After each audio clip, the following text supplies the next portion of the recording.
Hello and welcome to this edition of Secure Networks, the Packet Forensic Files, with your host, Michael Morris. This week we have a really special guest, Dave Burns, Senior Director of Alliances for Gigamon. Dave, first of all, thank you for joining. Why don't you introduce yourself and give us a little bit about your background? Yeah, thanks, Mike. So a little bit about me. I've been in the business for, seems like forever, over 30 years now.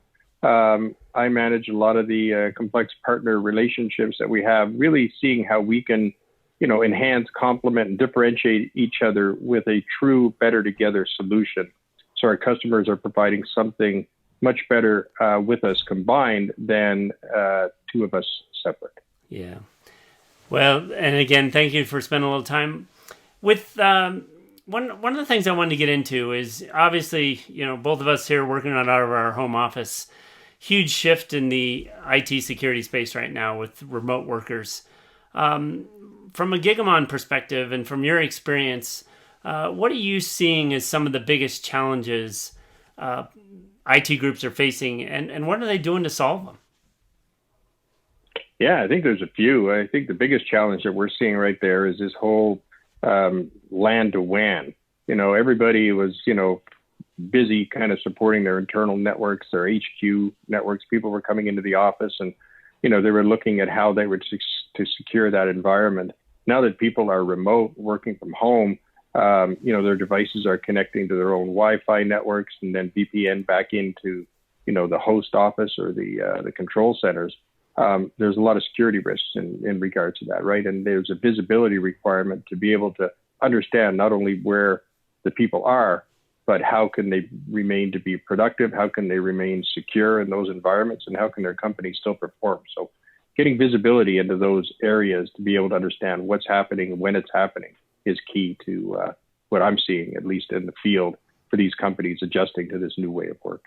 Yeah, one of the topics I keep reading about in conversations with our customers and other partners is the industry term that I keep hearing is the attack surface has exponentially expanded, and a lot of lack of controls and even unawareness to kind of new parts of the domain. So I keep hearing the word zero trust from a lot of the security vendors needs to be implemented.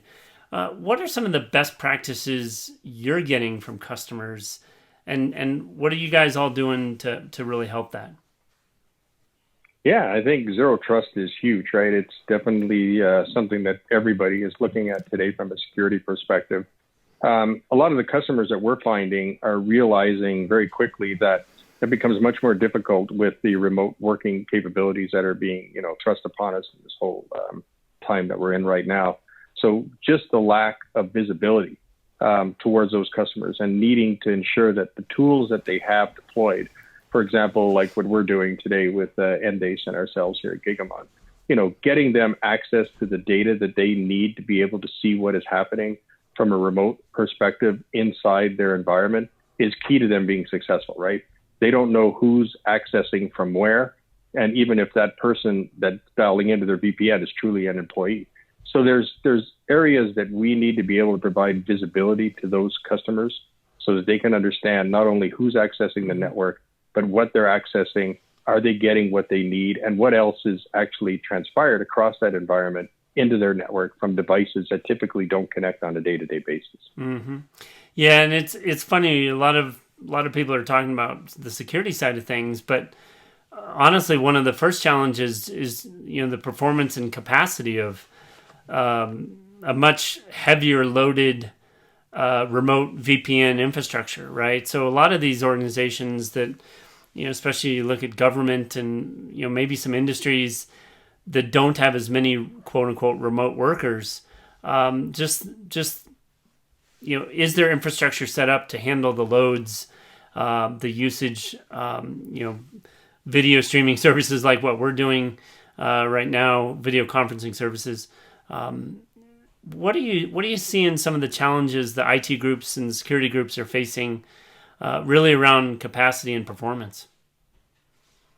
I think it's a huge impact. It's not only what they're facing in the past, but it's exponentially hitting them today with what's going on in the networks and and the remote worker capabilities. In fact, a lot of customers are moving workloads to the cloud, and getting access there from a virtual environment into applications that were specifically built for remote working access is huge, right? So getting those folks connected, not only understanding what applications they need, but ensuring those applications are performing properly. And if not, where are they falling short, and being able to react to those types of troubles quickly is a huge cost saving to companies today, but more of a productivity gain with the employees, right? There's nothing worse than, working from home, trying to connect into the network and not being able to get what you need when you need it. That really hurts not only productivity, but opens you to all kinds of security risks as well as performance issues that corporations today are struggling with.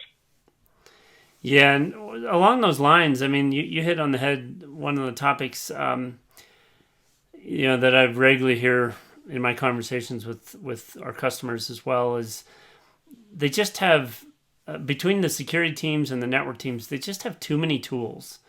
And lack of integration between those tools. So really making their processes and workflows more challenging. What are some things you recommend they look at? Obviously, Gigamon's a huge asset to help in simplifying getting data to tools. But what are some other things you really encourage and your other partners and your customers? What do you encourage them to really think about in terms of tool consolidation? Yeah, I think you hit it on the nose with tool consolidation. I think also tool optimization is key. It's one thing to have, a plethora of tools that corporations require in order to do their not only network performance, application performance, security performance, and resiliency. It's being sure to optimize those tools. So, for example, you can have a 100 gig network and you have a plethora of 10 gig tools deployed across that network. How do you ensure that those tools are fully optimized to receive not only the traffic that they can handle, but at the rate that they can handle it? And same thing, if you have a 10 gig network with 10 gig tools, doesn't mean that those 10 gig tools need to be deployed everywhere within the network. How do you consolidate those tools? How do you better optimize by feeding the right traffic, the right time, the right rate, with the right filters and application, capabilities that they need in order to provide the KPIs back to, the folks within the troubleshooting that are looking at trying to figure out what's going on. I think that's key today. It's not only tool centralization. To me, it's more tool optimization.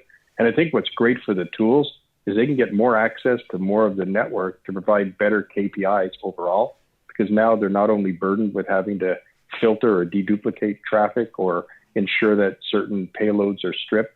That can all be done at the front end to give better optimization to the tools, which allows them to provide a better performance to the end customers. Yeah, you touched on a little bit of my next question, which I think is emerging as more problematic as well. Many tools that people have in place maybe weren't architected to monitor and scan and scale to the volumes they're now facing in some of these remote locations, the VPNs, etc. So what are some things you're seeing people do to address that, right? Even the scaling of their tools, not just the network itself, but you and I have been in this business a long time together, actually, and we know that not every tool can handle the same capacity and same rates. So what do you see and suggest to customers to solve this problem, and what can Gigamon do to help? Yeah, I think that's a huge problem we're seeing all over, and whether it's enterprise, service provider, federal, SLED, government, everybody has that same issue. And I think the key is to deploy a very hardened visibility infrastructure that can not only ensure that the traffic is captured and filtered properly, but is also load balanced and sent to the tools at the right time, again with the right information and the right way that they need to be able to ingest those tools or ingest that traffic.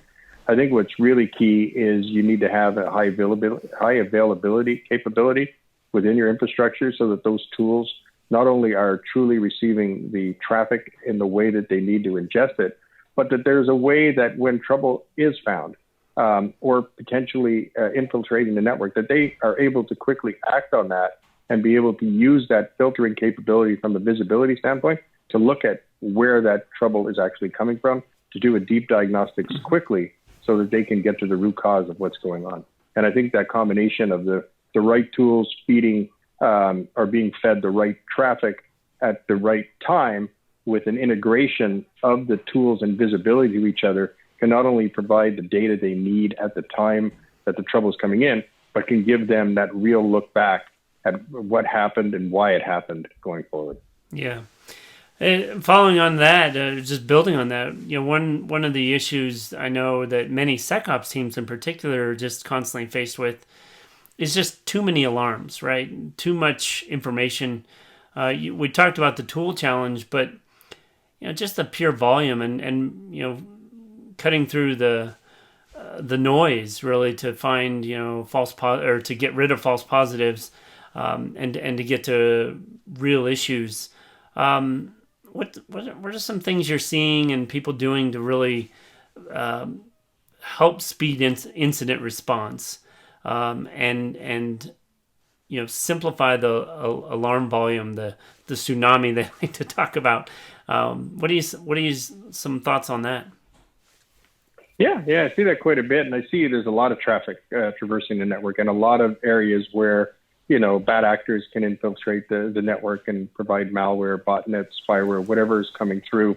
I think a key area is understanding, potentially looking at metadata, and there's not as need to be able to look at every packet at every time in certain instances, where a metadata feed can really help enable that capability, right? There are many attributes that can be looked at and inspected in regards to what's happening in the network by using the metadata capabilities, as opposed to looking at every bit and byte that traverses the network. So something that customers and tool providers are providing today is that look at what's going on in the network from a metadata perspective. Let's look at those specific attributes within the application to be able to really see what's happening and potentially harming the industry. Yeah, no, I definitely, working with many of our partners, the metadata is key. And that's really where we try and augment. Then once you are able to really focus in on the problem via the metadata, then look at the absolute packet data when you get to that narrowed zoom of the issue. So I think that's, Dave, you and I are in similar roles as an alliance manager. Talk to me about why you think it's so important for customers to leverage kind of open, best in breed solutions like what Gigamon offers, to really have those open platforms, and why looking at tools and solutions that are open and integratable are so key for good security success and good security posture. Yeah, definitely. I think, best of breed solutions, similar to what we're doing with Endace and Gigamon today, can leverage, to the customer, the advantage is, an actual solution that provides them more than what they would get individually. So you're looking at, enhancing and complementing, differentiating not only the tool, but also the visibility infrastructure to provide a real solution for those customers. So they need to get the packets. They need to understand that they're getting the right packets, all the packets, and being able to filter and where they need to optimize the tools. But also the tools need to get access to more data. So the having the solutions really integrated with each other, whether that be through app metadata ingestion from Visibility Fabric into the tool, whether it be through an API integration to get a deeper dive into what's actually happening at a time where they really need to troubleshoot, or whether it's some feature functionality in regards to deduplication or VXLAN filtering or whatever that happens to be. There's a real need to look at it as a solution versus two separate entities working together. Mm-hmm. No, that's an excellent point, and I hear more and more customers talking to us about just being able to leverage things together and simplify their workflows. My last question for you, Dave. Again, thank you for taking a little bit of time today. But what's the one thing looking out on the horizon, right? So many things kind of up in the air and a lot of uncertainty right now. What's the one thing you recommend to our listeners to look out for or to think about as if you were to forecast, 6, 12, 18, 24 months down the road, what do you think is that next thing they need to really be looking out for and be aware of in the network monitoring security space? Yeah, I think as we move to a return to work, return to office type format, and getting back into the new normal, it's really looking about, how are we moving forward in regards to virtualization, I think, or cloud, that whole migration from or moving workloads, to the cloud. And, realistically, it's a hybrid cloud environment. There's still always going to be things in the data center, and we're still going to need physical appliances.